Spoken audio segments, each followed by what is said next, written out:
A great Thursday afternoon, everyone. Alam nyo, may nagsabi kanina lang, ibigay ang hilig ng walang ligalig. Kaya naman todo ang storya namin para sa inyo ngayong araw na to. Ako po, si Denise Tan. Paano kung ibigay ang hilig pero wala namang pag-ibig? Ah, Edi, yun. Itigil na ang pagdidilig. Mga kapatid, ako naman po si Lourdes Vera. Ika nga ng kasabihan. Bilyong-bilyong pera, labas-pasok sa mga bangko nila. Samantalang si Mang Lino ng piston at manibela, buong araw papipila para sa kakarampot na ayuda. Minsan kung meron pang karamdaman, baka mas malapit pa sa kamatayan. Para sa yun talaga, 5,000 halaga. 5,000 pisong halaga. Samantalang mga makapangyarihan ng pera, nakalagay pa sa maleta at hinahatid nilang diretsyo sa mga bahay nila. Ganun ba talagang life? Wala na bang ibang fare, kundi ang afternoon delight?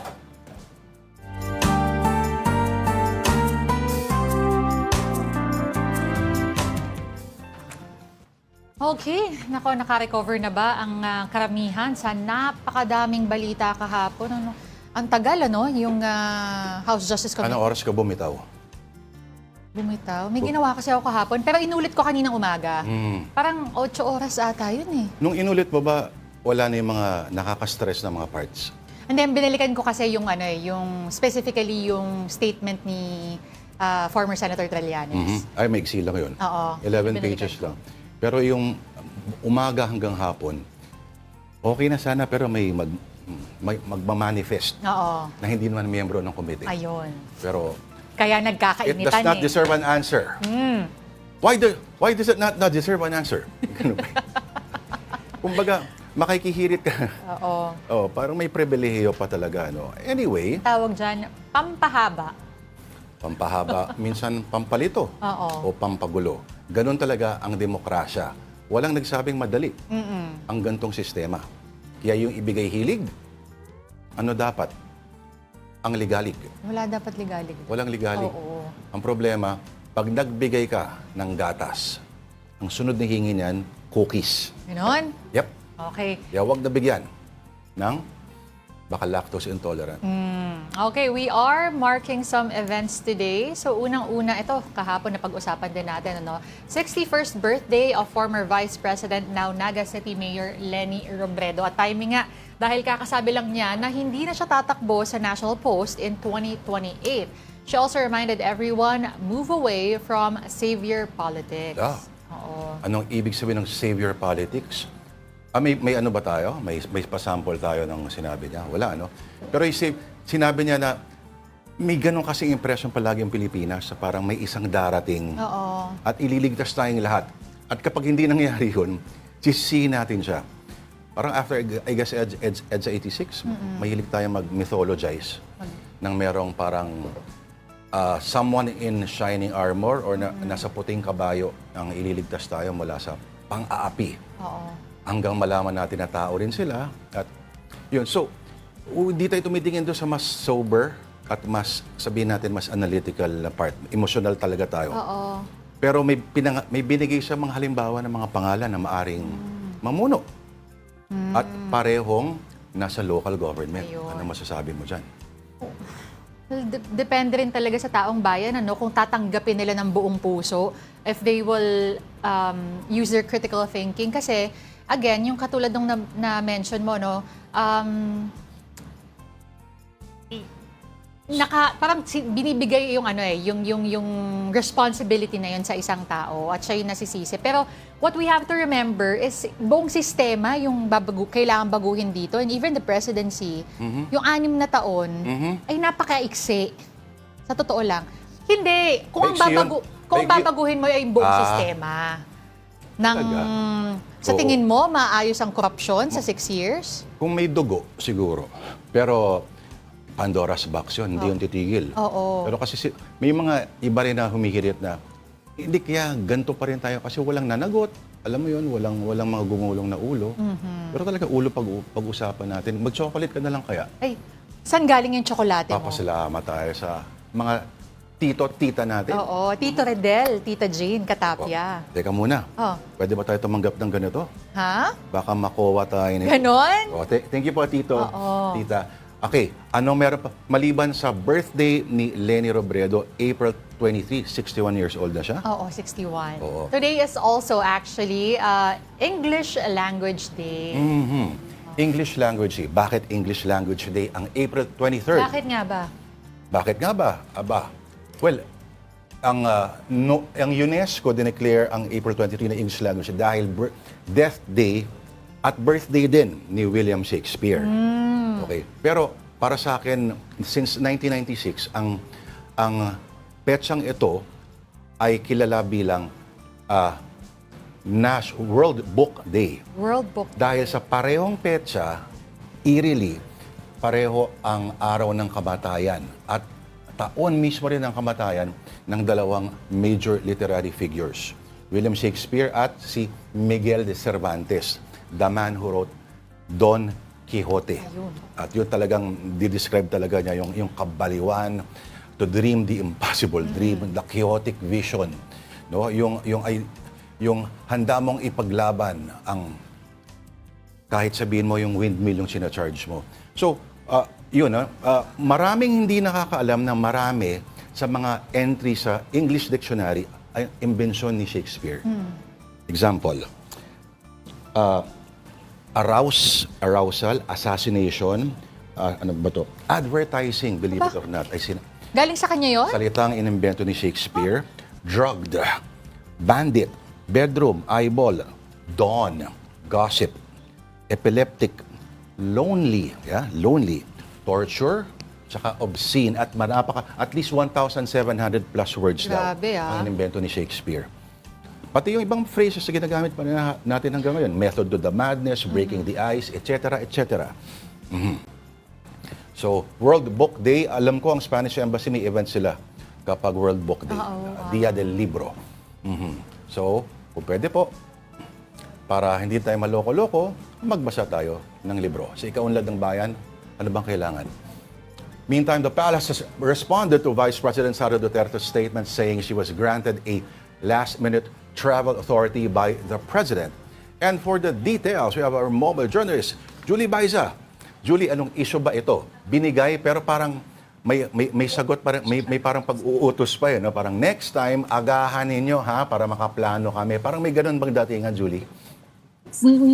Oo, dun kasi sa inilabas na statement ni VP Sara, parang ang sinabi niya doon last minute So hindi na siya nakatuloy kasi hindi na nga sapat yung oras niya for travel preparations dahil nga hindi niya alam kung mapapagbigyan ba siya na makalabas ng bansa, and magkakaroon nga daw siya ng bagong request, and sana daw ay mabilis or kaagad nga na maibigay yung dokumento. Ang sagot naman dyan ni Palace Press Officer Claire Castro kanina, nakatanggap naman daw ng dokumento para sa kanyang travel authority si Vice President Sara Duterte a day before her intended vacation. Ganyan naman daw usually kung kailan ibinibigay yung kanyang travel authority. So hindi raw siya tinanggihan at wala daw sa record na nakita nilang nag-request ng pagbabakasyon or personal trip si VP Sara at tinanggihan siya mahabang araw o mahabang panahon pa man din daw yung iba. Hindi nga siya dinedenay. Ang sabi pa ni Castro kanina, sa gitna daw ng krisis sa Middle East, mapapatanong na nga lang at nung mga bilyones daw,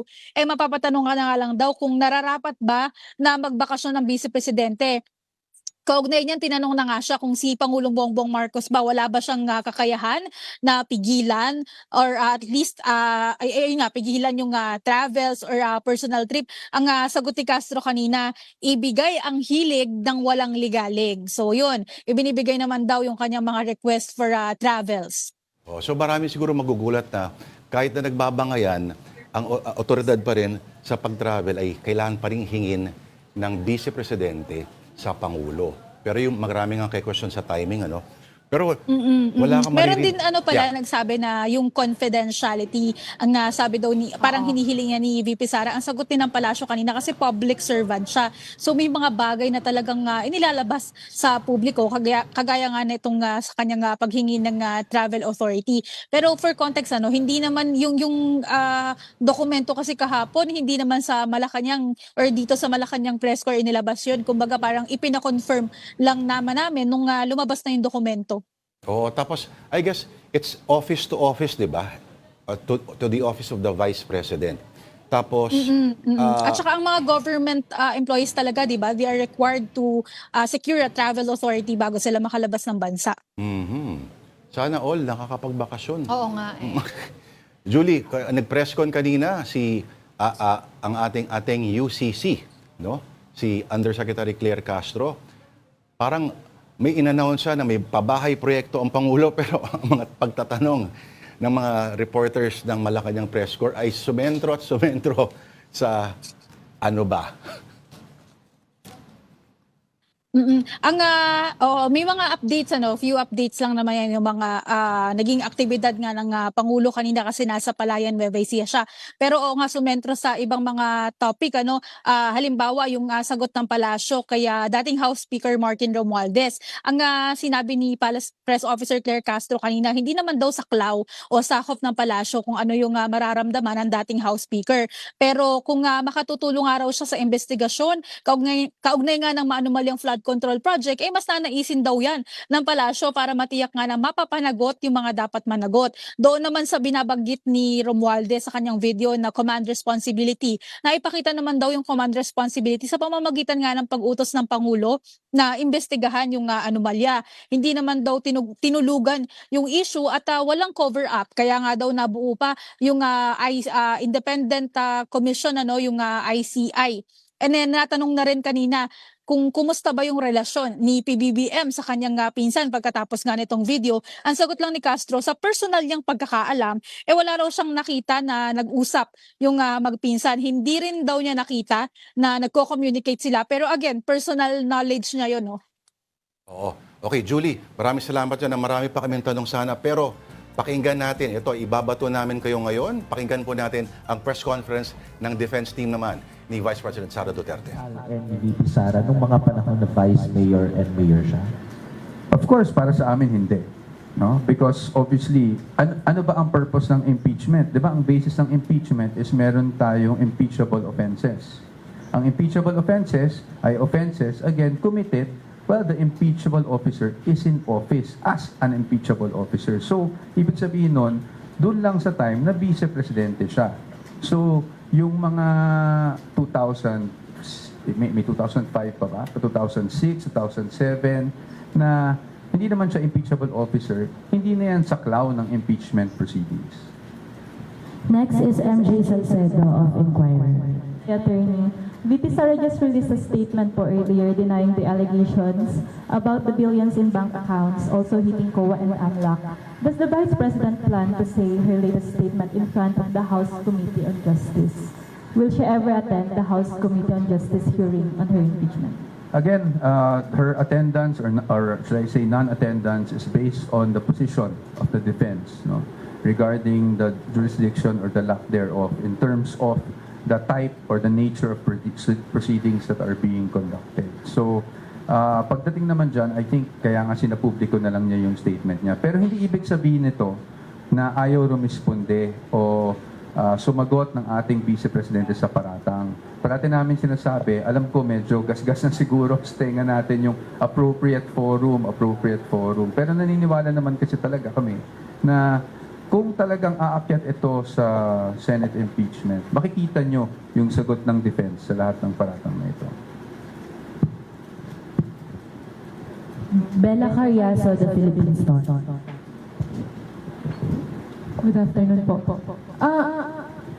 Earlier, nag-interview si Congresswoman Leila De Lima and ang sabi niya, yung 6.7 billion na dinisclose ng AMLAC, pwede daw mag-constitute as ill-gotten wealth kay Vice President. Ano po yung reaction niya dito? Well, I respect Congresswoman De Lima, former Senator De Lima, and she's entitled to her opinion. No? Sa amin naman, ang plano lang namin is to show why those numbers are actually inaccurate. And second question And po. si Attorney Sheila would like to also add on to that.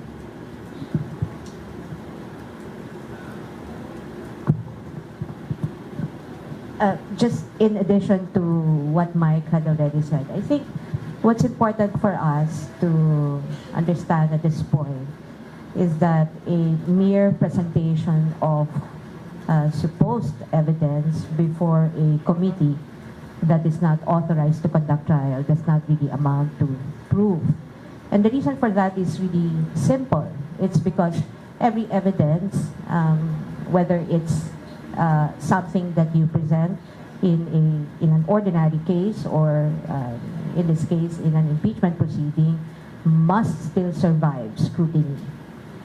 And when does that happen? When does scrutiny happen? It happens only in a proper trial before a tribunal or a body that has jurisdiction to conduct trial. And that is something that the defense has been very clear from the very start. The reason why we had already stated that we will not be able to participate in a proceeding that we think is unconstitutional and goes beyond the powers that have clearly been identified by the Constitution to belong not in the House of Representatives or any of its committees, but in the Senate alone. Second question po. Sabi kanina din ni Congresswoman Luistro, April 29, ang papatawag nila yung NBI chief si Matibag. And then nasabi niya, yun na lang ang last hearing para magbotohan para dun sa impeachment ni VP.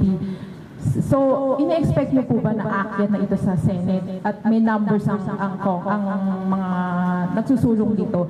And considering po na wala pong PRO kayo na nakuha sa Supreme Court. Thank you.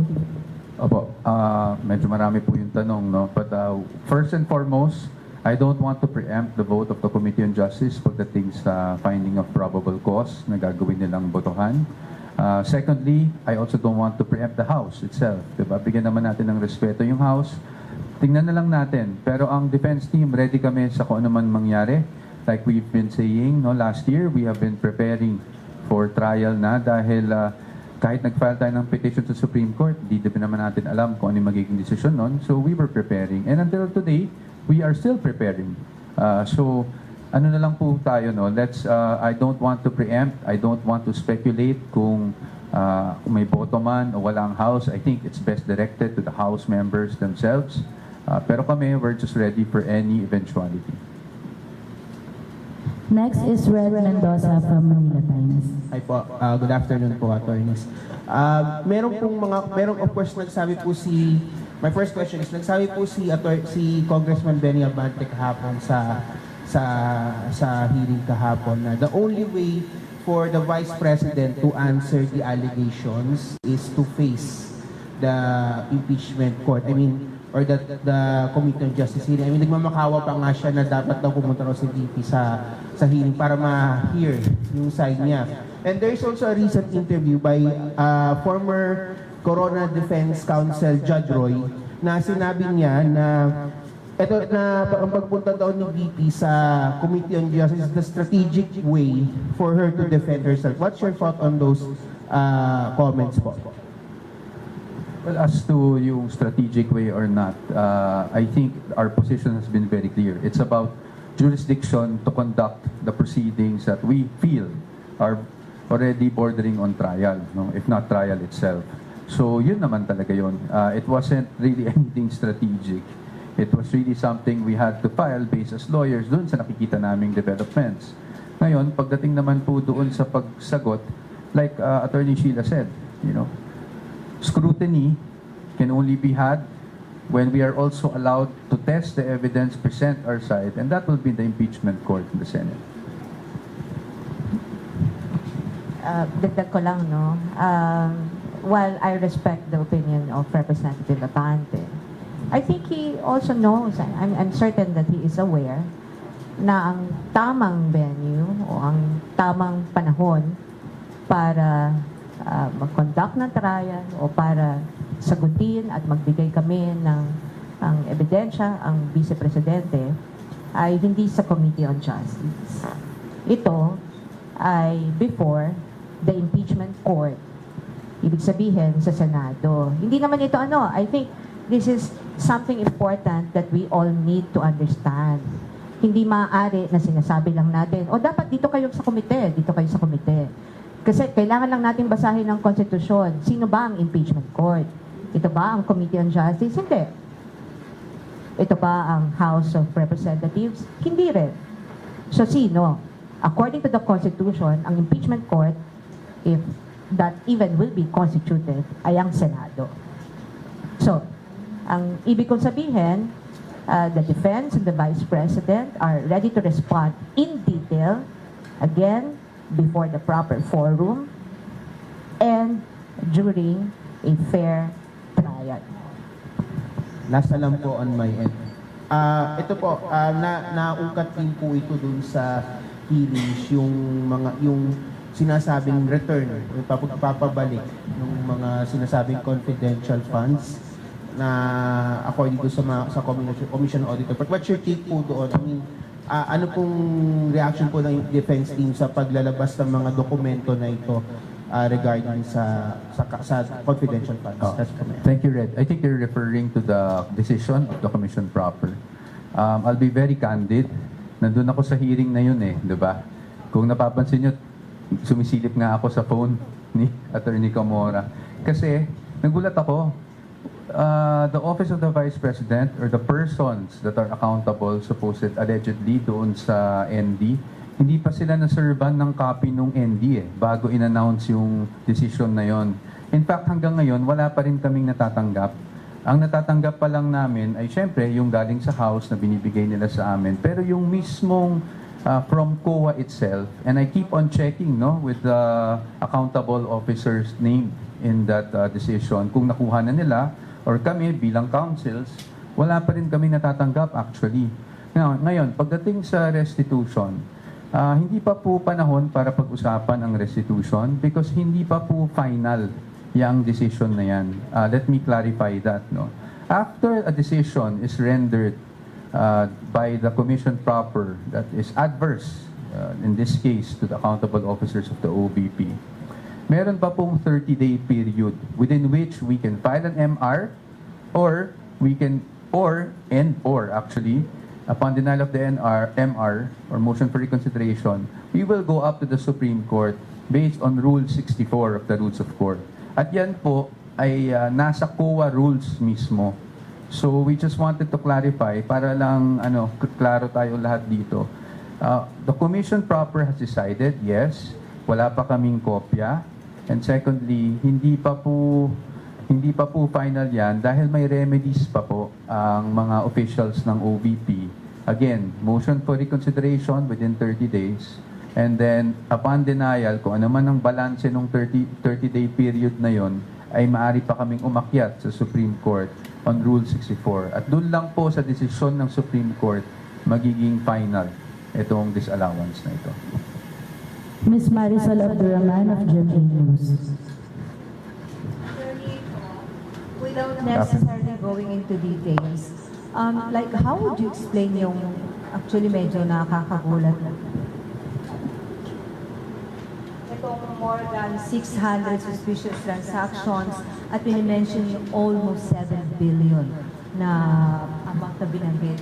Like, sa part ng defense team, like, without necessarily going into details, like, how would you address yung allegations sa Yes. kahapon? I'll stick with the facts, Kasi nga ayaw nating parang nagdedebate tayo sa media, di ba? So we'll just stick with the facts. Ano po ba ang suspicious transaction report? Ang laman po niyan ay suspicious transactions. Ang ibig po sabihin, suspicious transactions does not equate to any wrongdoing or unlawful activity. Perhaps the bank thought or tagged it as suspicious, so umakyat sa AMLAC, nagkaroon ng suspicious transaction report.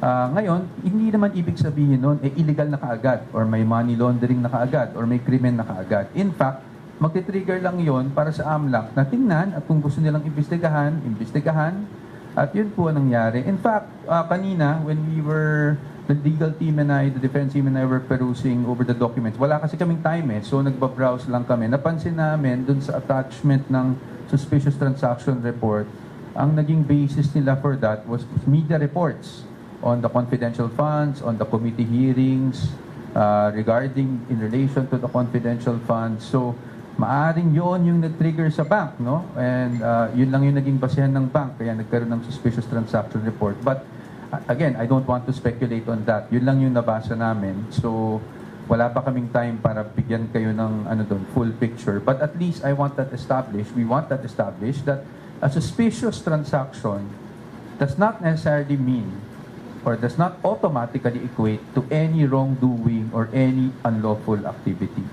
Pagdating naman po dun sa pangalawang nyo ng tanong na bilyon at sabi nyo nga nakakagulat, marami ring nagulat. Totoo naman po yun, no? Kahit naman sino siguro magugulat kung ganun yung amounts. But again, doon po kami nanggagaling sa how is an AMLAC report presented.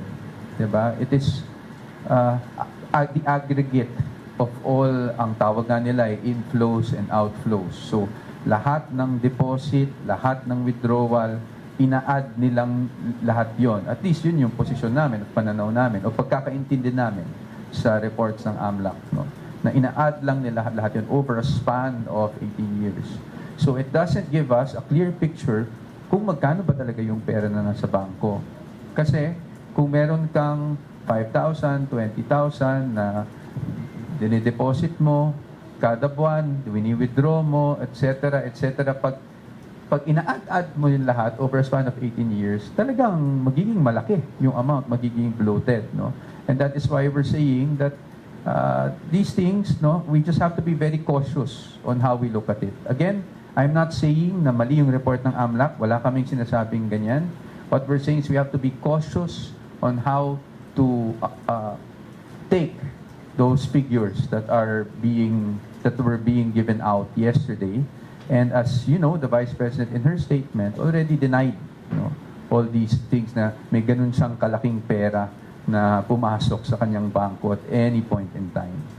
Okay. Sir, the hearing kahapon may mga congressmen na nag-raise ng concern na the committee might be violating laws. Pero as the defense team of the Vice President, you think rise at the VP will violate them. If so, ano ang pwede specifically occur? Ako sa ngayon, if I can be honest with you, hindi ko muna didiretso yung sagutin yan. Of course, we have our own position and you'll know it at the proper time.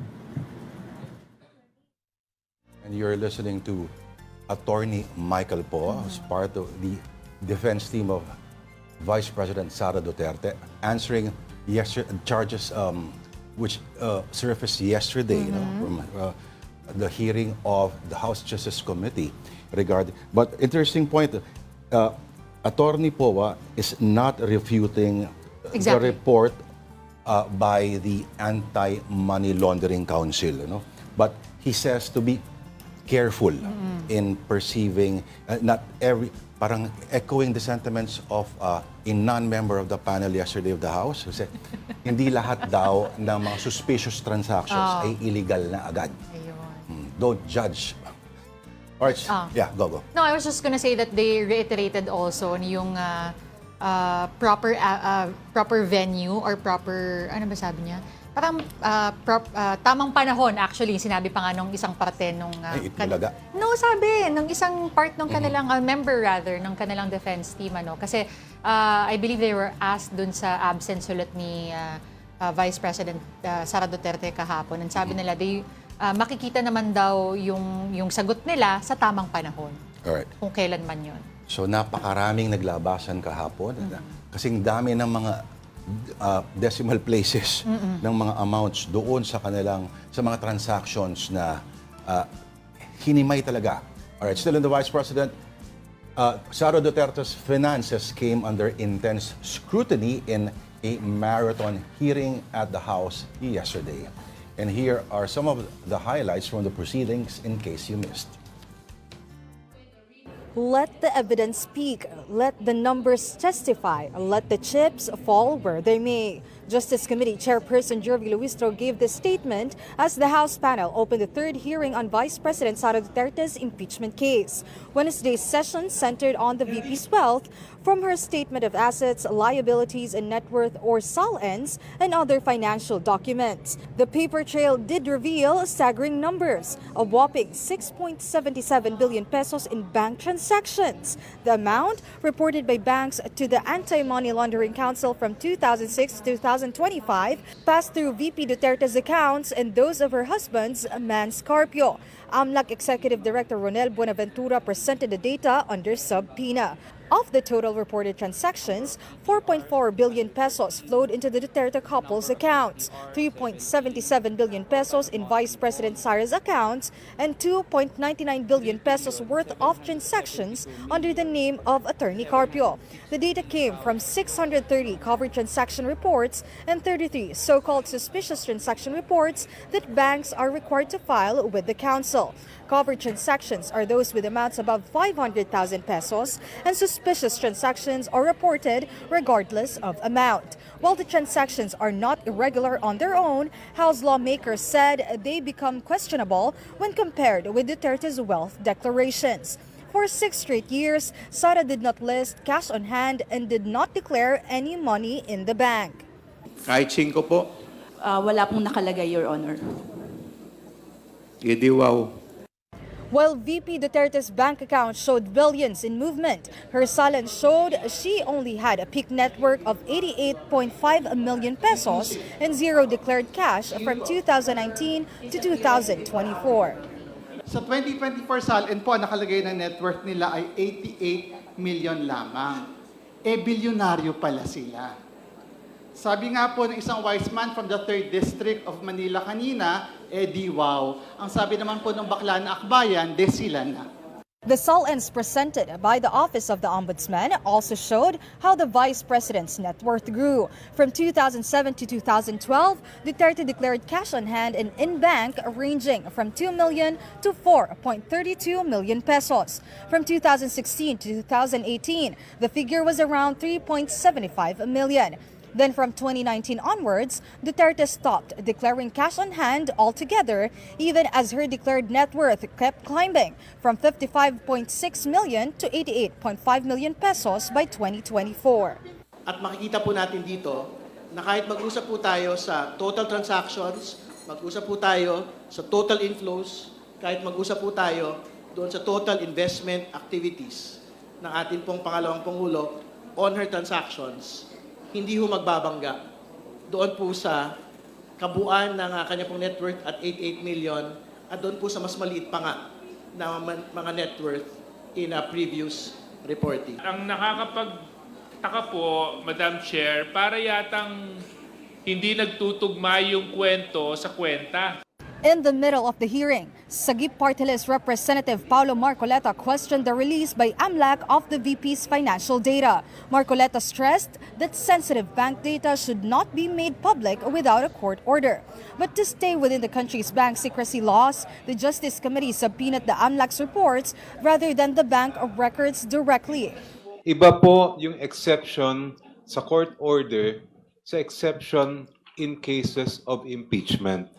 And I believe that the reason is very clear because we are here speaking of accountability of public officers. Aside from the 33 suspicious transactions, AMLAC also revealed that they received 44 confidential reports from banks from 2017 to 2026 related to transactions allegedly linked to drug trafficking, graft and corrupt practices, and malversation of public funds. This apparently is related to what emerged in the hearing of the Quad Committee on the drug war of former President Rodrigo Duterte and the alleged involvement of VP Duterte's husband, Mans, in the 6.4 billion peso shabu importation in 2017.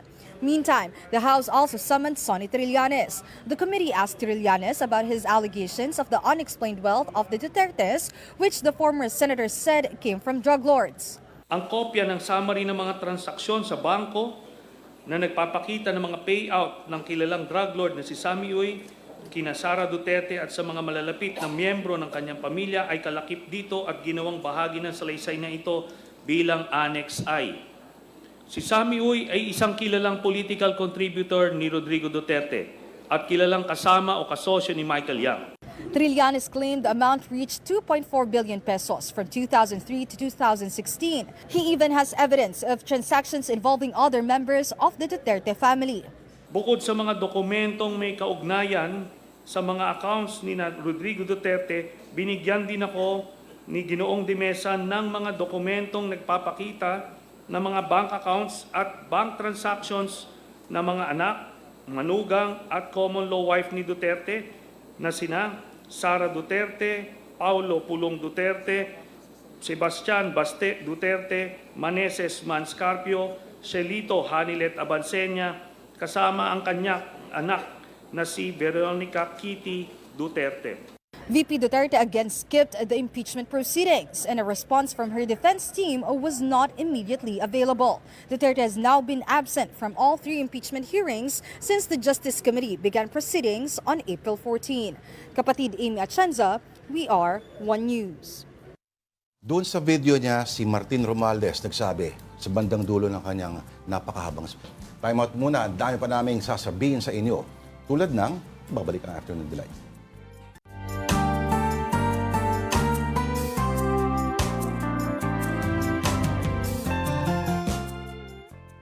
Alright, this is still Afternoon Delight on One News. Ako po si Lord De Vera. At ako naman po si Denise Tan. Magandang hapon pong muli.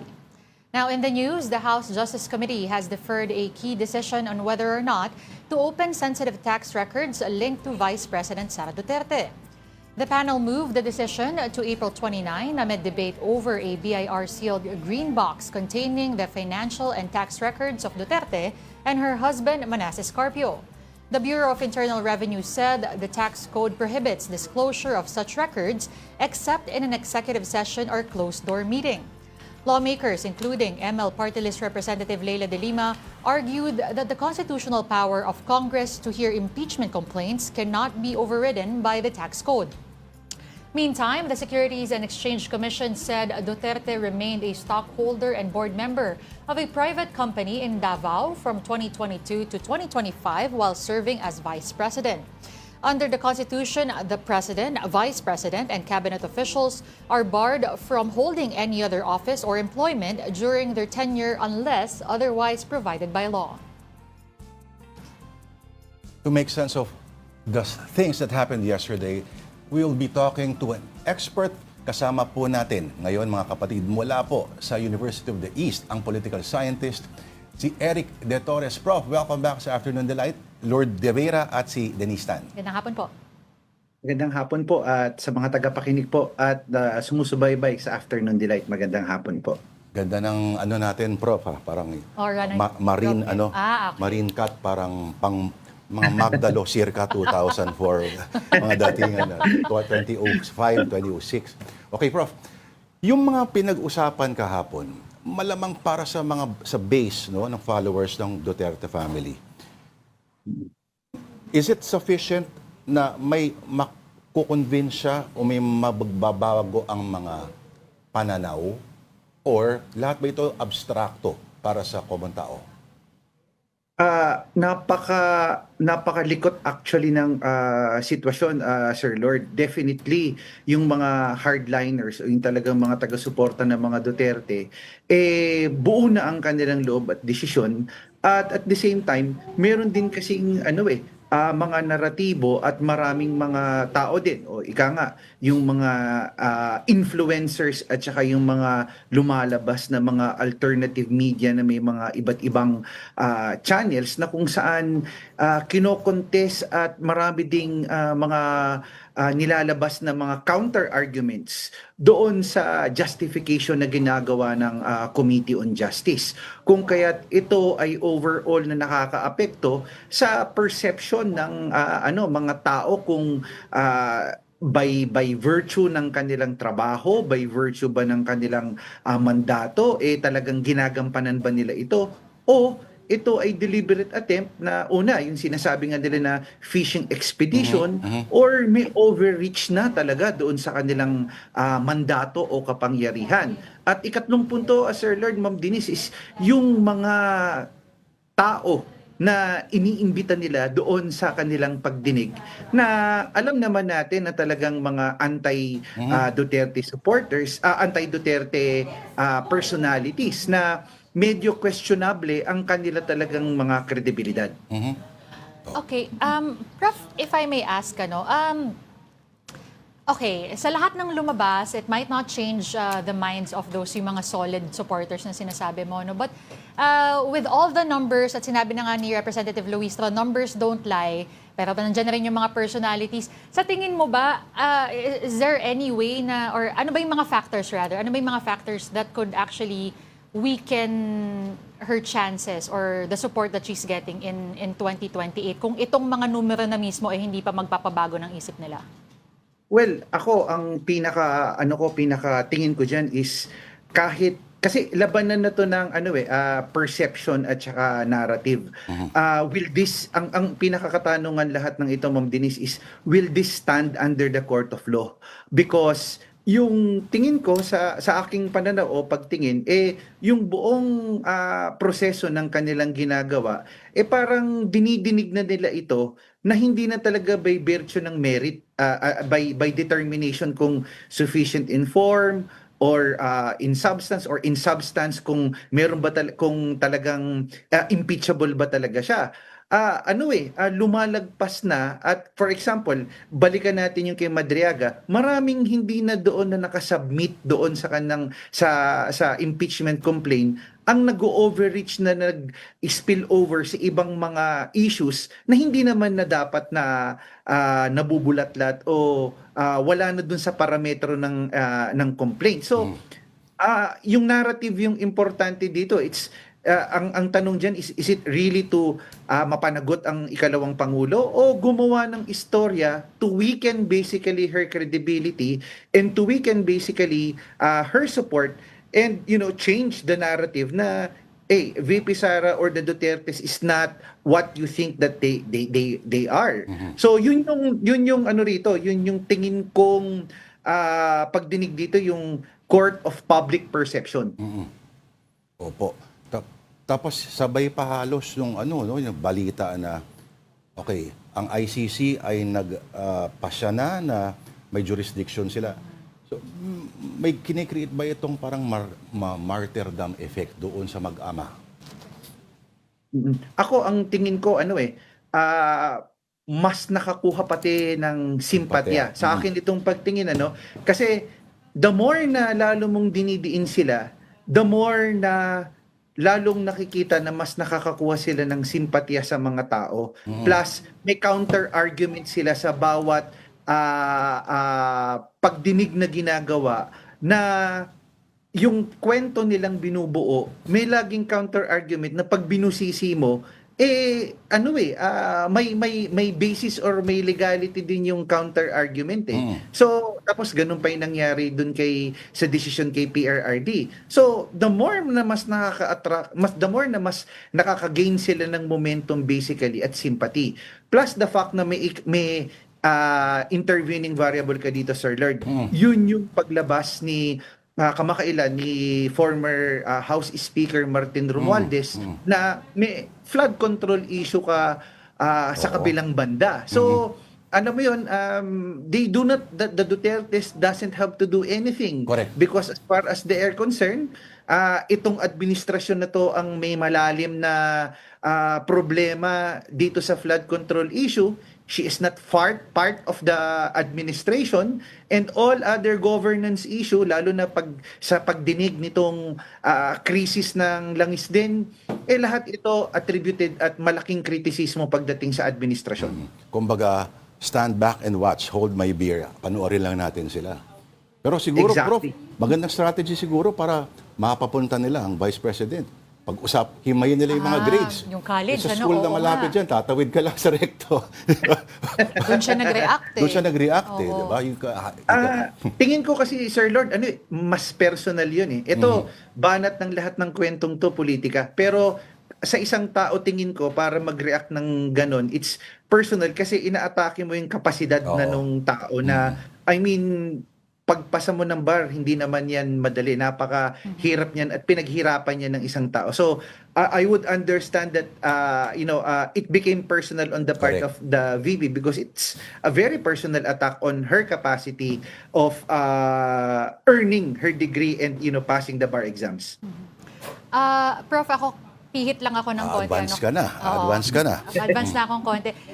Kahapon kasi nag-announce na rin si former VP Leni Robredo na hindi na daw siya tatakbo for a national post ng 2028. Para sa inyo po, realistically, who could be on that spot and who would have better chances na would go head-to-head with VP Sara Duterte? Ako gusto ko savior eh. Savior gusto mo? Oo. Diba? Well, maaga pa. Marami pang pwedeng mangyari. Baka hindi rin din naman ito cast in stone yung desisyon ni Mayor Leni. For all we know, talagang wait and see din kasi if and this is just my assessment, if the Vice President would be able to wither and be able to overcome the impeachment complaint or trial, and if the other side will not be able to consolidate by adding numbers and adding additional formidable force in their slate, might as well give it to VP Sara kasi steady yung numbers niya. Ang usapin dito kasi, Sir Lord, Ma'am Denise, is the base votes were in, kitang-kita natin na nakapirme ang numero at ang base votes nila sa Mindanao and half of Visayas. So mathematically, and coming from a political strategist point of view, kurut-kurut ka na lang dun sa isang percentage at of course, yun din it curbs public perception kasi ayan, kitang-kita na yung basis, yung paraan ng mga akusasyon ay basically yun nga di umano at again ang makakapagdesisyon lamang niyan is yung tamang avenue o proper venue para ilathala lahat itong mga impormasyon na to. But as it is, I think kung hindi magko-consolidate yung kabilang side, kung magiging bloke pa rin din ito ng mga pink, dilaw, mahihirapan pa rin din silang talunin ang puwersa ni VP Sara. Ay hindi lilipat sa kabila. Okay. Prof, nagpapasalamat kami. Pinagbigyan nyo po ang hiling namin. I thank you for your time. Next time po, ang hihimay naman natin, ano nga ba yung savior politics na tinatawag? At bakit ba naniniwala hanggang ngayon ba ganun pa rin ang Pinoy voter? Maraming salamat po, Professor Eric De Torres. Maraming salamat po. At Sir Lord, pag nakita tayo, hihiling sana ako magpapirma ng libro mo. Ayun, no? Ayan, bumili tayo niyan at galing ako sa uste.